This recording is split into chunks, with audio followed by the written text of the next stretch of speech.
नमस्कार, स्वागत है आप सबका। आप देख रहे हैं आपके साथ मेरी बात और मैं प्रिय रंजन भारती।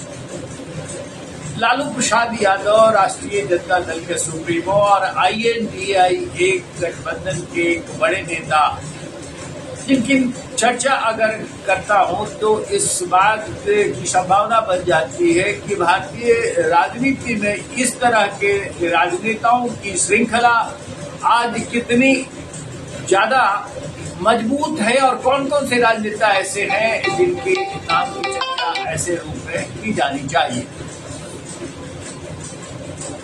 मैं आपको ये इसलिए कह रहा हूं कि अभी लालू प्रसाद यादव सुर्खियों में, और सुर्खियों में दो कारणों से है। पहला तो उन्होंने नीतीश कुमार की संवाद यात्रा, महिला संवाद यात्रा को लेकर के टिप्पणी कर दी है और वो खामोश बैठ गए हैं।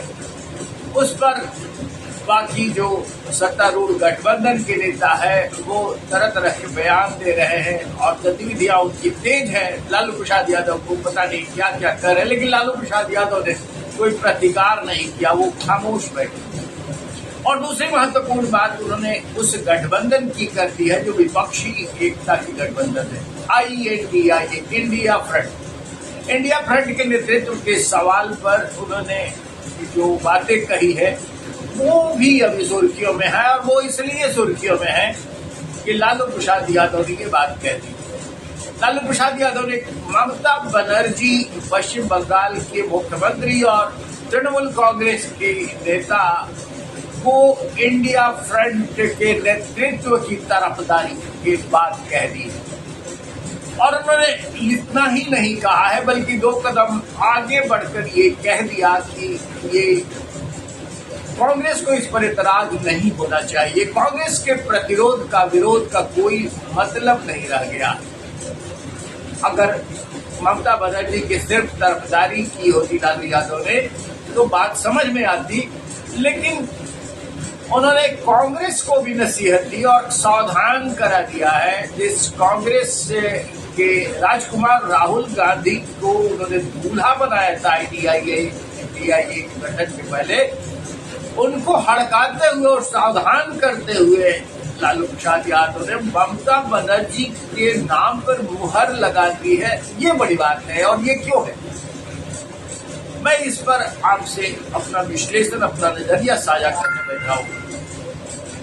असल में लालू प्रसाद यादव का एकमात्र लक्ष्य है अपने बेटे तेजस्वी यादव को अगला मुख्यमंत्री बिहार का बनाना, और इस उद्देश्य में, इस लक्ष्य में वो कोई भी कसर बाकी नहीं छोड़ना चाहते। उनको मालूम है कि इस कवायद को, इस अभियान को कैसे आगे बढ़ाया जा सकता है और उनका जो जनाधार है उसको और कैसे व्यापक बनाते हुए लोगों को गोलबंद किया जा सकता है।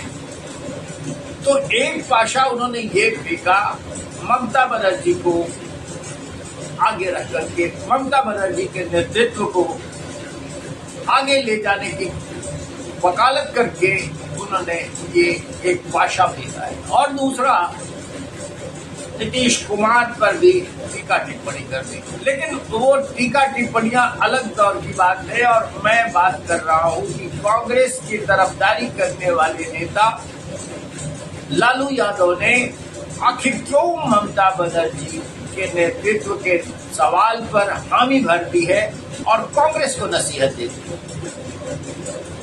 इसके पीछे अगर हम जाएंगे तो दिखेगा साफ कि लालू यादव कांग्रेस को फिर चाहते हैं अपना पिछलग्गू बनाकर आगे बढ़ने से रोकना, कांग्रेस की हसरतों को बहुत बड़ा आधार नहीं दे पाए, कांग्रेस अपनी हसरतें सीमित कर ले, इसकी कोशिश वो कर रहे हैं।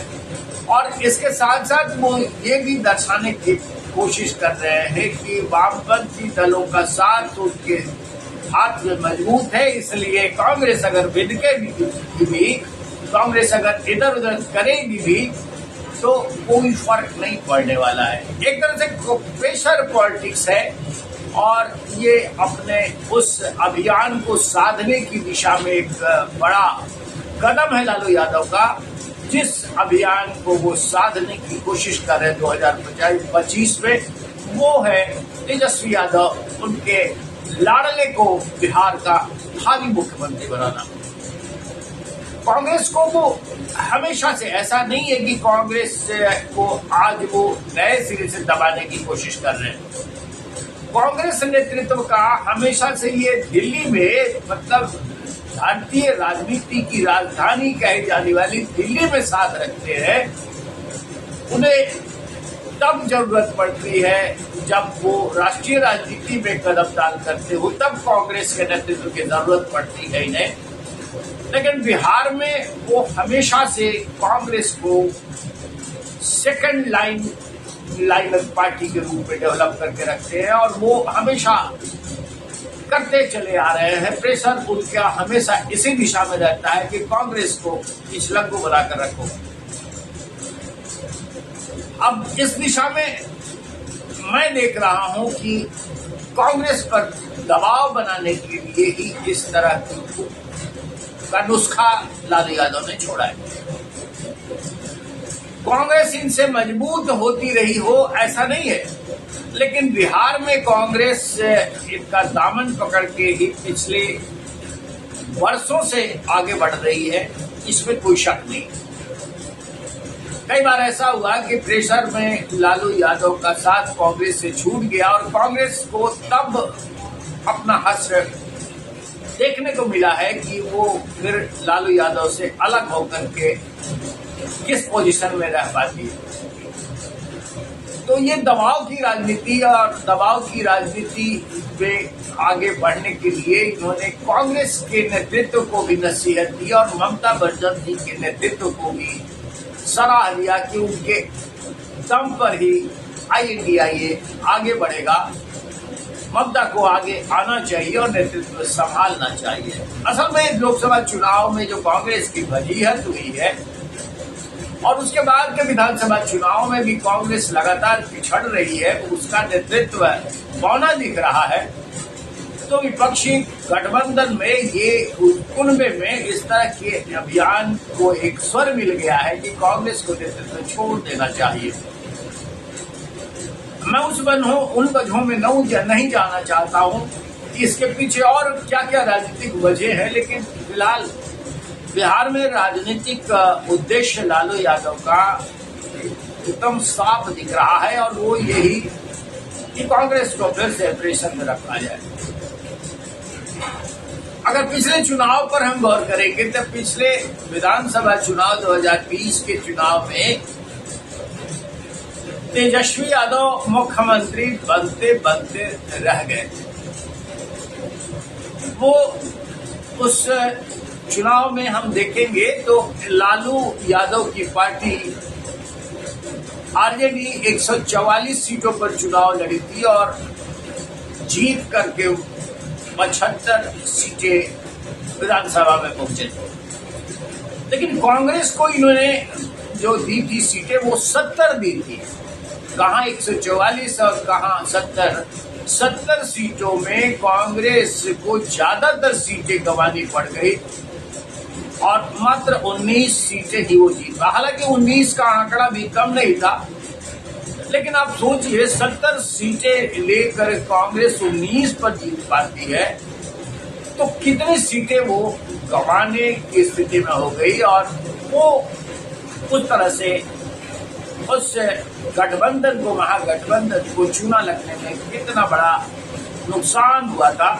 इसी तरह से देखें तो वामपंथी पार्टियों में CPIML को 19 सीटें दी थी और 19 में CPIML यानी भारत की कम्युनिस्ट पार्टी मार्क्सवादी लेनिनवादी 19 में 12 सीटें जीत गई। इसका फिर ट्रैक रिकॉर्ड कहीं ज्यादा इन दोनों दलों के मुताबिक ज्यादा दिखा।